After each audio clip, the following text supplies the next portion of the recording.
అవునా కదా?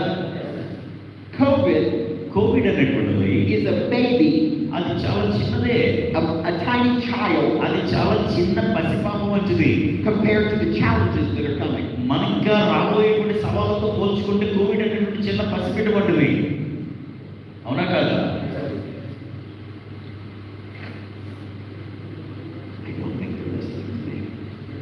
నా మాటలు విన్నట్లేదండి, మీరు వింటున్నట్లేదండి, అయ్యారు వింటున్నారు లేదా? రైట్, వింటే స్పందించండి. Jesus said, Yesayya సెలవిస్తున్నారు, the law says,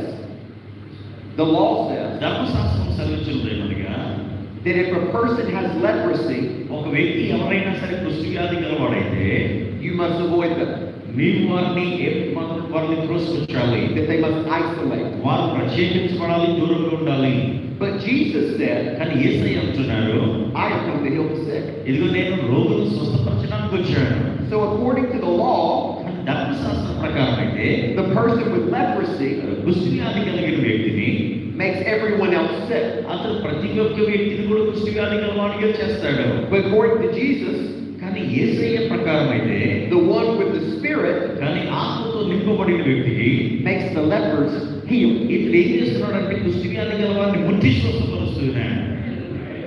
hallelujah. Jesus says you don't isolate from the sick. కనుక యేసయ్య ఏమంటున్నాడంటే రోగుల నుంచి వేరైపోవద్దు అంటున్నాడు. You lay hands on the sick and see them recover. మీరు రోగుల మీద చేతులు ఉంచండి, వారు స్వస్థత పొందుకుంటారు. But during COVID, కానీ కోవిడ్ సమయంలో we lived according to the law, మనం ఏం చేసినట్టు ధర్మశాస్త్రం ప్రకారం మనం జీవించాం, not according to the words of Jesus Christ. కానీ యేసుక్రీస్తు ప్రభువు సెలవించిన మాట ప్రకారం మనం జీవించలేదు. Why? ఎందుకని? You thought you were going to die. నీవేమనుకున్నావు అంటే అమ్మ వాళ్ళ దగ్గరికి వెళ్తే నేను చచ్చిపోతాను అనుకున్నావు. అవునా కదా? You thought you were going to die. నువ్వు అనుకుంటున్నావు అంటే అమ్మ రోగుల దగ్గరికి వెళ్తే నేను చచ్చిపోతాను అనుకున్నావు. So fear కనుక భయం అనేది was now your master ఇప్పుడు నీ యొక్క యజమాని అయిపోయింది. instead of Jesus Christ. యేసుక్రీస్తు ప్రభువు వారికి బదులుగా ఈ యొక్క భయం నీకు యజమాని అయిపోయింది. So when pressure was applied, కనుక ఎప్పుడైతే ఒత్తిడిలోనికి నెట్టబడుతున్నామో we put a mask on our face, మనం ఏం చేస్తున్నాం? మాస్క్ పెట్టుకుంటున్నాం. we separated from each మనం other, ఏం చేస్తున్నాం? ఒకరి నుండి ఒకరు వేరైపోతూ ఉన్నాం. we stopped having church, మనం సంఘాన్ని కలిగినట్టుగా వేరైపోయాం. we stopped praying for the sick, మనం రోగులను ప్రార్థించడం మానేసాం. and the devil won. అది అపవాది ఏం కోరుకుందో అదే చేశాడు. అవునా కదా?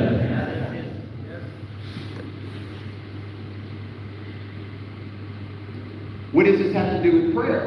అది మనం ఏం చేయాలి? దానికి బదులుగా It has everything to do with prayer. ప్రతి కూడా ప్రార్థన సమస్తము జరిగిస్తున్నది. Everything to do with సమస్తమును కూడా జరిగించవచ్చు ప్రార్థన ద్వారా. the strength of an individual ప్రతి ఒక్క వ్యక్తి యొక్క సామర్థ్యం is exposed in times of pressure. అది ఎప్పుడు బయటపడుతుందంటే ఒత్తిడి కలిగినటువంటి యొక్క పరిస్థితుల్లోనే అది బయటపడుతుంది. And we proved that we were not strong. మనం బలంలో కలవారు కాము అన్నది దాన్ని నిరూపించేస్తుంది. So God wants us to get ready. కనుక దేవుడు మనం సంసిద్ధులవ్వమని కోరుతూ ఉన్నాడు. We know that prayer is the solution. కనుక ప్రార్థనే దానికి ప్రతిదానికి కూడా పరిష్కారం అయింది. But how can we do this practically? కనుక దీన్ని ఆచరణాత్మకంగా మనం ఎలా చేయగలం? So I want to talk to you about how to strengthen yourself కనుక మీరు ఈ సమయంలో మీరు ఎలా బలపరచుకోవాలని నేను మాట్లాడగలుగుతున్నాను. through the practice of prayer. మీ యొక్క ప్రాముఖ్యంగా ప్రార్థన విషయంలో మీరు ఎలా బలపరచుకోవాలో మాట్లాడుతున్నాను. Luke 21, లూకాసు వార్త చూద్దాం. లూకాసు వార్త 21వ అధ్యాయం verse 34 through 36.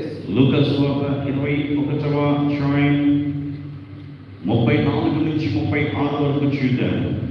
లూకాసు వార్త 21వ అధ్యాయం 34 నుంచి 36. మీ హృదయంలో ఒకవేళ తిండి వలనను మత్తు వలనను ఐహిక విచారముల వలనను మందములు ఉన్నందున ఆ దినము అకస్మాత్తుగా మీ మీదకి ఒరి వచ్చినట్టు రాకుండా మీ విషయమై మీరు జాగ్రత్తగా ఉండుడి. ఆ దినము భూమి అంతటా నివసించే వారందరి మీదకి అకస్మాత్తుగా వచ్చాను. కాబట్టి మీరు జరగబో వీటి నెలను తప్పించుకొని మనిషి కుమారుని ఎదుట నిలబడుటకు శక్తి గలవారన్నట్లు ఎల్లప్పుడూ ప్రార్థన చేయొచ్చు మెలకుగా ఉండుడని